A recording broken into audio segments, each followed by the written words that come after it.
Once upon a time, the country was ruled by a king.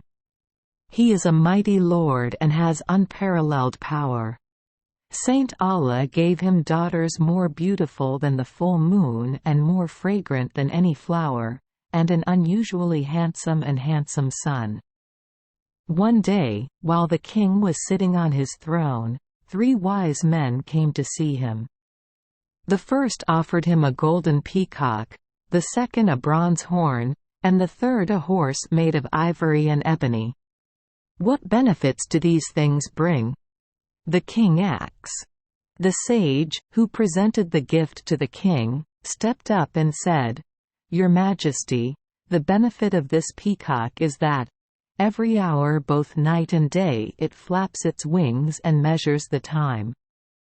Next, the sage brought a bronze horn and said, "Your Majesty, if you attach this horn to the city gate, it can replace the most elite guard, because when the enemy advances, nearing the city, it immediately howled loudly."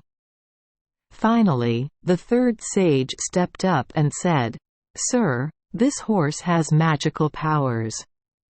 If someone rides it, it will take him to any country he wants."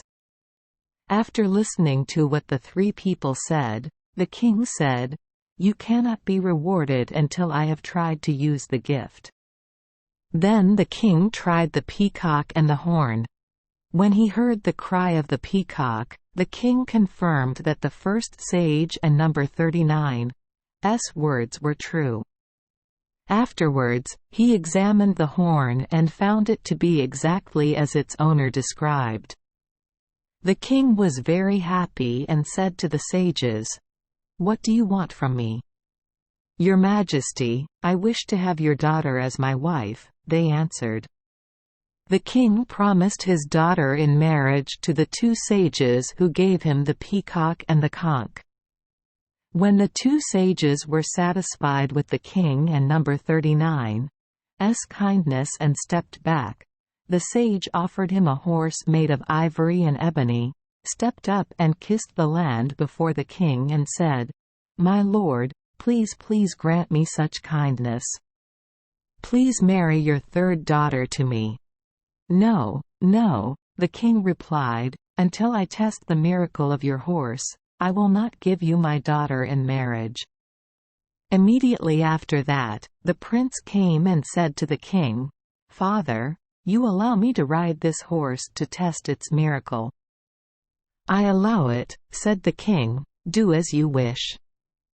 The prince immediately jumped on the horse and spurred it, but the horse remained motionless. Seeing that, the king rebuked the sage, "O most wise man, where is the proof of your promise?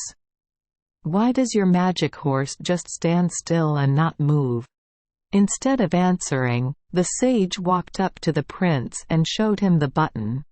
"Just press this button, the horse will immediately fly up." The prince immediately pressed the button, the horse flew up and took him to cloud 9. He kept flying up into the sky until he disappeared into endless space.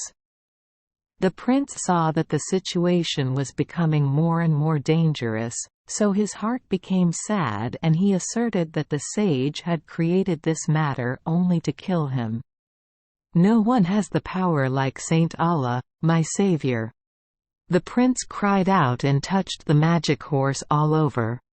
Suddenly, he found a bolt on the horse and number 39's left shoulder that looked like a rooster and number 39's head. He also found such a latch on his right shoulder. And quote, "These latches are made. They must have some effect," and quote.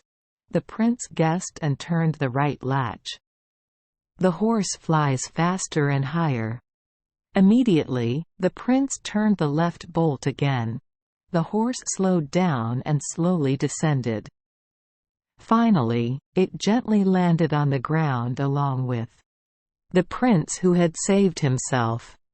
Calming down and realizing the miracles of the horse, the prince was very happy and thanked Almighty Allah for his immense kindness. Now the prince was able to control the horse as he wished. Sometimes he flies up, sometimes he descends, and he can also fly in the air. Finally, he landed in a land not far from his kingdom. At that time, he was curious to see what country the horse would take him to, and what kind of cities there were, because the prince had never been to such lands before. Just a moment later, he saw a beautiful city, with white walls, green trees, and a blue river. "If only I knew its name, and where in the world it is," the prince thought, and got on his magical horse, flying over the city to see it clearly from above. Soon, the sun disappeared from the mountains and darkness spread. The prince thought he would not find a better place to spend the night than this city. "I will stay the night here," thought the prince. "Tomorrow, I will return home and tell the king and my family about what happened to me, about what I saw with my own eyes." Then, the prince went looking for a safe place for himself and his magical horse. He saw a very high castle in the middle of the city, surrounded by high walls and deep moats. He turned the latch and lowered it straight onto the castle roof. He thought, and quote, "Is this the place to sleep at night?" And quote. After praying to Allah, the prince walked around the horse and examined it carefully. He said to the horse, "O Allah, the sage who created you is truly a wonderful horse in this world. If Allah blesses me to return safely, I will call that sage back and reward him with the most precious gifts to be worthy of his merits." Having finished speaking, the prince sat down on the castle roof.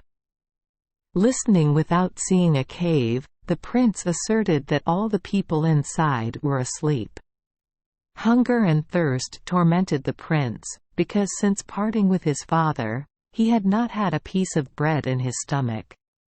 "There is probably no shortage of food and drink in this palace," the prince said to himself. He left his horse on the roof and tried to get into the palace to find food. He immediately saw a staircase leading down to a large hall surrounded by marble. Amazed by the beauty, splendor and solemnity of the palace, the prince went from corner to corner looking for food, but he found nothing. There was not a single person in the palace. Not knowing what to do, the prince said to himself, "It and number 39. Best if I go back to my horse and spend the night there with it. Wait until morning, I will fly it home." End quote. But while the boy was still standing hesitantly, from afar a flash of fire was approaching the palace. Looking closely, he saw that it was a group of maids walking in the middle of a young woman as beautiful as the full moon. It is no coincidence that the poet said, "Her beauty aroused vision. And I praised the Creator. Now I keep my foolish eyes and pray." End quote. "Allah, please save me." End quote. Please read Part 2. Thank you for joining us for today's fairy tale. We hope these stories bring joy and meaning to your day. If you love our channel, please hit the subscribe button so you won't miss any exciting tales. Wishing you a good night and sweet dreams.